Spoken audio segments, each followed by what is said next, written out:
Start. Good morning. हम लोग देखेंगे आज वैद्युत क्षेत्र में वैद्युत द्रुतों को घुमाने पर किया गया कार्य और स्थितिज ऊर्जा। ठीक, तो इसमें हम देखेंगे कि वैद्युत द्रुतों तो हम जानते हैं, तो यहाँ पे जो वैद्युत क्षेत्र लेंगे तो जो कंडीशन लिया जाता है, अक्सर जो भी कार्य लिया जाता है इसके लिए लिया जाता है अनंत के लिए, जो है मतलब असमान वैद्युत क्षेत्र के लिए नहीं, जो आपके सिलेबस में लिया जाए एक समान वैद्युत क्षेत्र के लिए। ठीक, तो जो भी क्रियाएं इसमें हम देखेंगे एक समान वैद्युत क्षेत्र में, और अगर द्विध्रुव को रखा जाता है तो उसको घुमाने में जो कार्य होता है उसी को हम देखेंगे, और उसी की सहायता से देख करके कन्वर्जन भाग में हम क्या करेंगे, स्थिति ऊर्जा निकालेंगे, पोटेंशियल एनर्जी क्या करेंगे, क्या करेंगे। एक समान वैद्युत क्षेत्र होगा, एक समान वैद्युत क्षेत्र की, इसमें कोई वैद्युत द्विध्रुव कुछ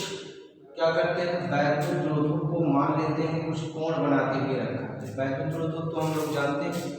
जिस पर क्या होता है, एक पर प्लस आवेश होता है, एक दूसरा क्या होता है माइनस,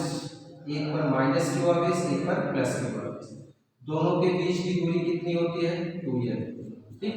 अब यहाँ पे हम देखेंगे कि ये कितना, यहाँ से हम मान रहे हैं कि थीटा कोण बनाते हुए, अगर वैद्युत क्षेत्र दर्शा रहे हैं यहाँ से ये थीटा कोण बनाते हुए रखा, रीजन क्या है कि ये थीटा कोण बनाते हुए वैद्युत द्विध्रुव क्या किया गया, एक समान वैद्युत क्षेत्र में रखा है। ठीक, तो क्या होगा उस कंडीशन में, हम ये तो पढ़ चुके हैं कि जब कोई थीटा कोण बनाते हुए एक समान वैद्युत क्षेत्र में रखा जाता है तो ई के मान, तो उस समय जो हमको क्या होता है, वैद्युत द्विध्रुव आघूर्ण प्राप्त होता है, जिसके लिए हम फार्मूला वहां पे पढ़े थे कि टाउ बराबर, पिछले वीडियो में, कि टाउ बराबर पी क्रॉस ई, पी क्रॉस ई। ठीक, वहां पे टाउ बराबर बल आघूर्ण, जो वैद्युत एक समान वैद्युत क्षेत्र में द्विध्रुव रखने पर जो बल आघूर्ण हमको मिल रहा है, टाउ बराबर पी क्रॉस ई। अब यहाँ पे देखेंगे कि यह कैसी राशि है, सदिश,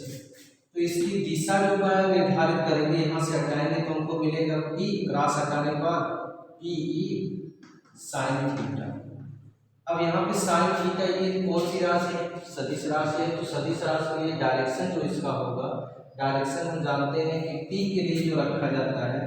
वह क्या होता है, वैद्युत द्विध्रुव के लिए निगेटिव से पॉजिटिव की तरफ, मतलब पी का मान जो होगा किधर होगा, निगेटिव से पॉजिटिव की तरफ। तो यहाँ पे हम ये कंडीशन देखेंगे कि यहाँ पे P और E के बीच, P और E के बीच थीटा कोण बनाते हुए अगर को जो है कोई वैद्युत द्विध्रुव रखा गया तो उसकी दिशा कैसे होगी, उसकी दिशा क्या करेंगे, हम दाहिने हाथ की सहायता से देखेंगे कि जिस दिशा में, देखिए जैसे इस दिशा में क्या है, वैद्युत द्विध्रुव है। ठीक, और अगर इसमें देखेंगे कि जिस दिशा में कोण बना रहा है, इधर E की तरफ आ रहे हैं तो ऐसे जिस दिशा में हमारा कर्ल करेंगे, जिस दिशा में हाथ को क्या करते हैं, हाथ के पंजे को घुमाते हैं जिस दिशा, ठीक, उसी दिशा के लंबवत, जो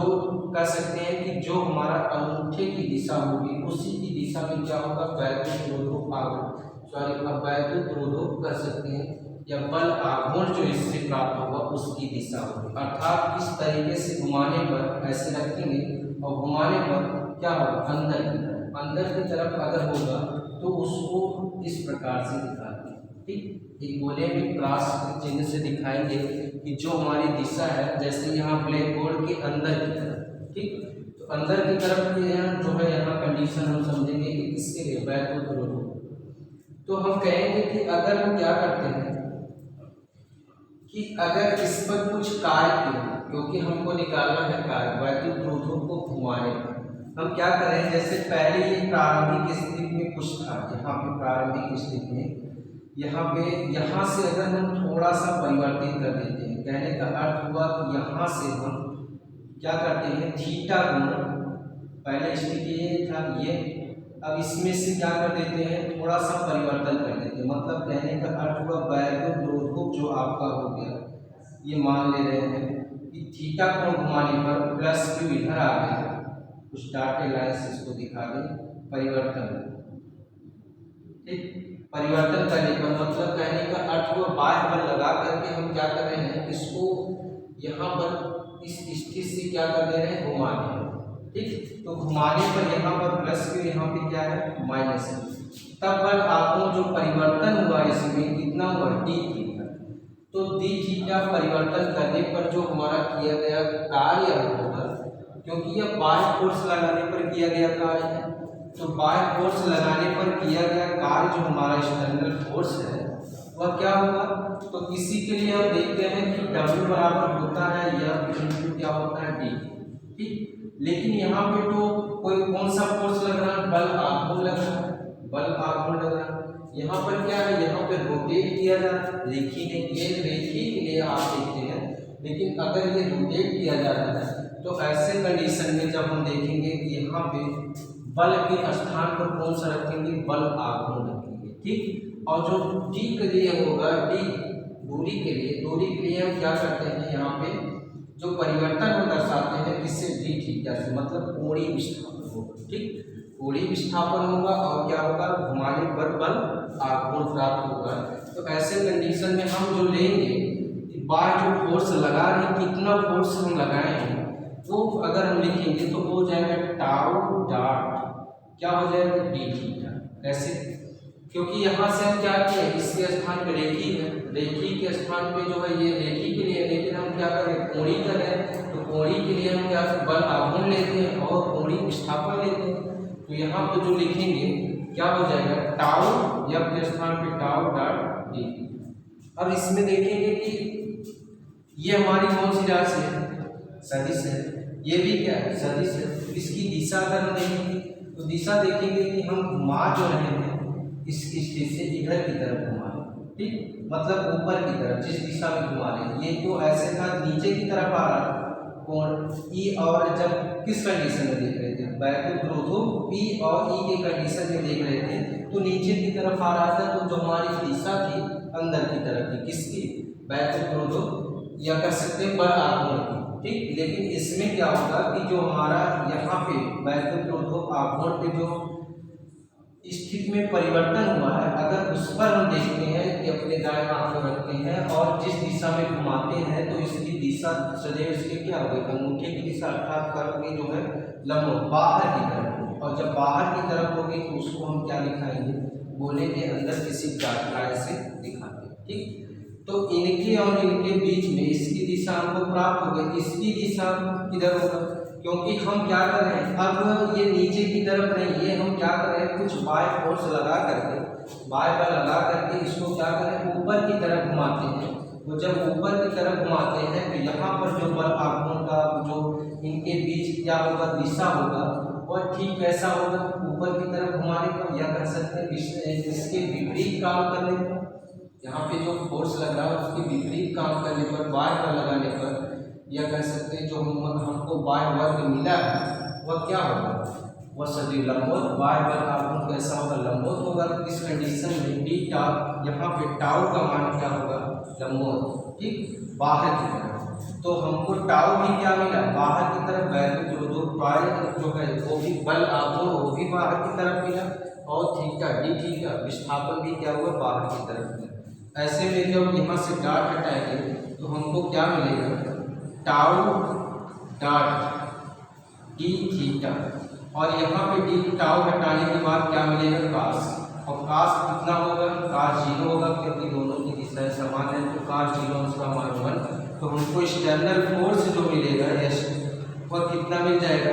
टाउ डी थीटा। ठीक, अब वैल्यू रखेंगे, टाउ बराबर हम जानते हैं ऊपर क्या लिखे हैं, पी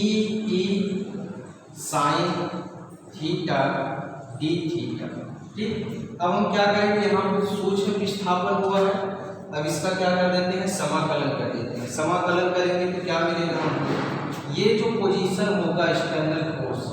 ठीक कैसा होगा कि ये जो एक्सटर्नल फोर्स अगर हमको ये मिलेगा, समाकलन करने पर जो स्थिति में परिवर्तन होगा, तो पी ई तो कांस्टेंट परिवर्तन हो रहा है, इसमें साइन थीटा में ही परिवर्तन होगा, हमारे पर भी काम किया जाएगा। ठीक, तो डी थीटा कहाँ से होगा, थीटा अगर हम मान लेते हैं थीटा के प्रारंभिक स्थिति, तो थीटा आई लिख देते हैं उसका थीटा क्या लिख देते हैं, फाइनल का। ठीक, तो थीटा फाई एफ लिख देते हैं। एफ का मतलब क्या हुआ, फाइनल, और आई का मतलब हुआ इनिशियल। ठीक, अब क्या करते हैं, इसका समाकलन कर देंगे तो क्या मिलेगा हमको, मिलेगा D E x external, W external क्या मिल जाएगा, पी ई, इसको क्या मिलेगा, इसका अगर समाकलन करेंगे तो माइनस कॉस थीटा। ठीक, कॉस थीटा कहाँ से कहाँ तक मिलेगा हमको, कॉस थीटा हमको मिलेगा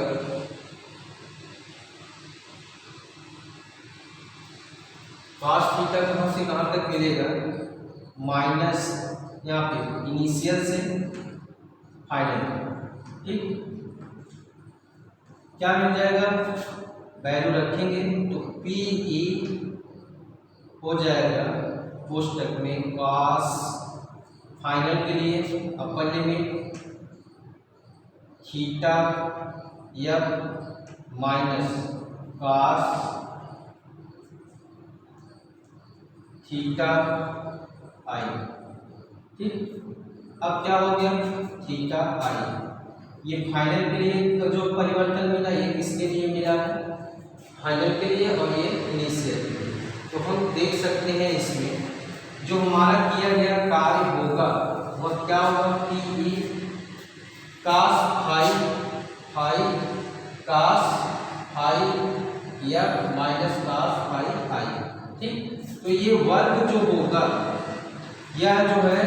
किस पोजीशन में, मतलब इस वस्तु द्वारा किए गए कार्य के बराबर फाइनल में। अब फाइनल में हम अगर मानेंगे तो इसमें अगर हम देखते हैं ये तो वर्ग निकला कि कितना काम किया। अब अगर हम देखते हैं कि स्थितिज ऊर्जा उसमें कितनी है, तो स्थितिज ऊर्जा उस कंडीशन में होता है कि जब किसी आवेश को क्या करते हैं, शून्य स्थिति से, मतलब कहने का अर्थ हुआ कि किसी वैद्युत रोधक के लिए देखेंगे तो वैद्युत रोधक ने क्या होगा कि उसको शून्य स्थिति से कहेंगे कि उस वैद्युत आवेश को, यहाँ पे जो आवेश है इसको शून्य स्थिति से कहाँ तक लेके आने में, वैद्युत रोधक तक लाने में जो कार्य किया जाता है, शून्य स्थिति से वैद्युत रोधक तक लाने में जो कार्य किया जाता है उसे क्या कहते हैं, अर्थात वह कार्य स्थिति ऊर्जा की क्या होता है, बराबर होता है। ठीक, तो क्या लिखेंगे, यहाँ पे हमको जो मिलेगा डी डब्ल्यू जो एक्सटर्नल फोर्स मिला है वह किसके बराबर होगा, अर्थात कह सकते हैं कि 0 पॉइंट से जब लेंगे और इसी पॉइंट तक जाएगा, क्योंकि वहाँ पे उसके पथ पर कोई निर्भर नहीं करेगा, कंजर्वेशन होगा। तो ऐसे स्थिति में हम जब वैल्यू निकालते थे तो डी यू बराबर हमको मिलता था डब्ल्यू एक्सटर्नल। ठीक, तो यहाँ पे इस फार्मूले के अनुसार हम क्या करेंगे, यहाँ पे इनिशियल यू क्या लिख लेंगे, फाइनल माइनस इनिशियल बराबर किसके होगा, डब्ल्यू एक्सटर्नल वर्ग के। ठीक, और ये स्थिति हमको कब प्राप्त होगी, जब एक क्या हो, प्रारंभिक वाला पॉइंट ऐसा हो शून्य की स्थिति में, cos 0, मतलब cos 0 किस कंडीशन में आएगा, जब हम इसको क्या करते हैं 90 लंबवत रखते हैं, वैद्युत रोधक यहाँ पे लंबवत रखते हैं, उस कंडीशन में इसका क्या मान होगा, 90 हो जाएगा। तब क्या रख सकते हैं, यहाँ पे मिलेगा इक्वल पी ई कास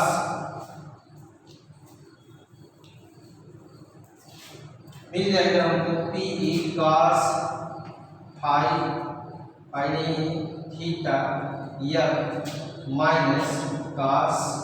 90 इसलिए लेके आ रहे हैं क्योंकि हमको जो रखना है वह किस पोजीशन पे रखना है, 0 की स्थिति में रखना है। तो 0 की स्थिति में रखना है तो 0 की स्थिति लाने के लिए क्या करेंगे, cos 90 रखेंगे। तो क्या हो जाएगा, उधर वाला टर्म आपका जो है कट जाएगा, तो मिलेगा क्या आपको, मिलेगा डेल्टा यू बराबर कितना, P E cos phi theta या। ठीक, अब इसमें देखेंगे कि हमको अधिकतम जो स्थिति ऊर्जा प्राप्त होगी, जब कार्य जो है किस स्थिति में हमको स्थिति स्थितिज ऊर्जा अधिकतम प्राप्त होती है। तो इसके लिए हम क्या करेंगे, यहाँ पे हम रखते हैं कि पी कास, क्या रखते हैं, पहले समांतर स्थिति के लिए देखेंगे तो हमको जो मिलेगा डेल्टा यू बराबर उसका मान हमको कितना मिलेगा, जब हम क्या करते हैं वैद्युत रोधक को और दूसरा वैद्युत रोधक को और वैद्युत क्षेत्र की तीव्रता इनके बीच को क्या कितने कोण पर रखते हैं, 0 पर। तो उस कंडीशन में हमको जो स्थितिज ऊर्जा प्राप्त होती है वह क्या होगी, पी के बराबर प्राप्त होगी। ठीक, दूसरे कंडीशन में अगर हम देखेंगे डेल्टा यू पर, तो डेल्टा यू के लिए हम क्या करते हैं 90 अंश पे अगर हम इसको देखेंगे तो 90 अंश के लिए क्या हो जाएगा 0। मतलब इस स्थिति में अगर हम लंबवत रखते हैं दोनों को, वैद्युत रोधक को और वैद्युत क्षेत्र की तीव्रता को, तो वहाँ पे हमको जो स्थितिज ऊर्जा प्राप्त होती है वो क्या होगी, 0 प्राप्त होती है। ठीक, अगले स्टेप में अगर हम कहेंगे इसको एक दूसरे के विपरीत रख देते हैं, तो विपरीत रखने पर हमको जो वैल्यू प्राप्त होगा वह किस भाग में प्राप्त होगा, माइनस भाग में। ठीक, तो हमको मैक्सिमम जो प्राप्त हो रहा है, इसमें देख रहे हैं मैक्सिमम जो प्राप्त हो रहा है वह किस स्थिति में, जब दोनों क्या हो एक दूसरे की दिशा में, मतलब 0 अंश कर सकते हैं पी और ई के एक ही दिशा में होगा, तो उस स्थिति में हमको क्या होगा, स्थितिज ऊर्जा अधिकतम प्राप्त होगी। ठीक, तो इस प्रकार से हम क्या करेंगे, इस फार्मूले की सहायता से वैद्युत रोधक को घुमाने पर किए गए कार्य की गणना कर सकते हैं। और दूसरी स्थिति जो होगी वह क्या होगी कि यहाँ पे अगर हमको स्थितिज ऊर्जा ज्ञात करना है, तो स्थितिज ऊर्जा किस स्थिति में अधिकतम हमको प्राप्त हो रही है, 0 की स्थिति, अर्थात कह सकते हैं कि वह क्या कौन सा कंडीशन में बनेगा, जब पी और ई दोनों एक समान हो। ठीक, तो धन्यवाद।